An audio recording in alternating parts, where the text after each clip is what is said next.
on to a trend that I did starting first year, which was a poem about first year, second year, third year, and I have a third year poem this year. I did see that for a couple of moments during certain songs that you could actually get a little solemn and serious and a little deep, so I thought I'd try a serious one first and then I'll do the funny one second, if that's okay.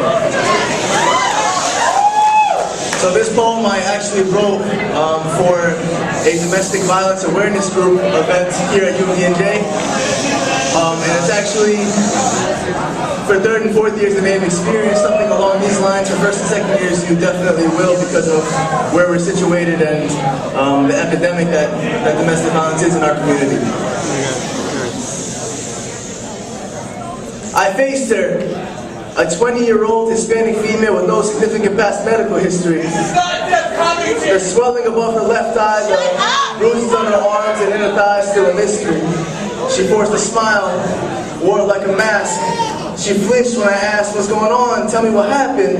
She said, "I fell again."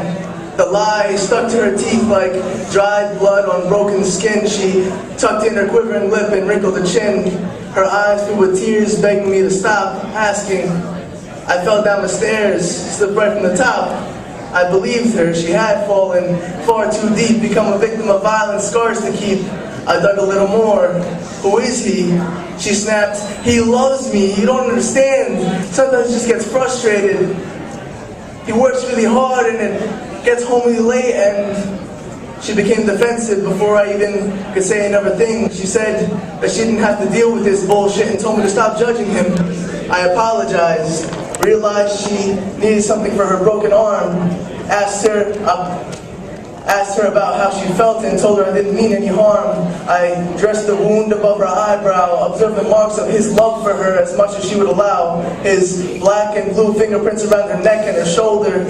Brown, purple, and yellow marks, signs of abuse new and some older. As I scanned her body, saw the hardened look on her face. As I moved my hands along her skin and illicit tenderness in every place, I began to hate, curse the man of the name of the man who would get away with this. He who fed on her hurts with his fists, forced himself on her, broke her and begged, fooled her to think that opening her heart was the same as opening her legs.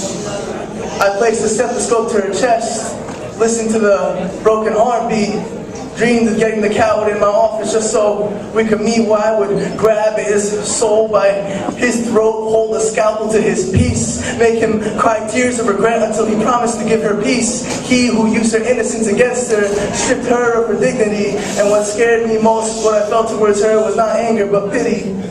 "Why don't you just leave him?" I pleaded. She didn't know. She didn't want to. Without him, she didn't feel complete, and she wanted to be with him forever, and no one else cared about her anyway. I said, "I do, I could help you," but she ignored what I said. She lowered her head in shame, too scared to fight fear. She asked if she could leave, and she couldn't stay here. I offered her numbers to hotlines, addresses to support and safety. She looked at the ink on the paper without much sincerity. She said she would consider it. Maybe. I knew that I had no chance against his stranglehold. Asked her if I could do anything to change her mind, but she nodded no, cold. If you could hear her now, she would swear by God that all the bruises from his attacks coalesced into a heart tattoo, a symbol of his love on her back. That they were soulmates and every relationship had its pains, and that at least she wasn't alone, and how could she really complain? And so she left. He victorious and I overcome. Me left praying in the night for her safety and freedom. So now I complain to you all for her and for all those stuck in the cycle of violence, not able to make you hear her calls for help, but at least maybe we can break the silence.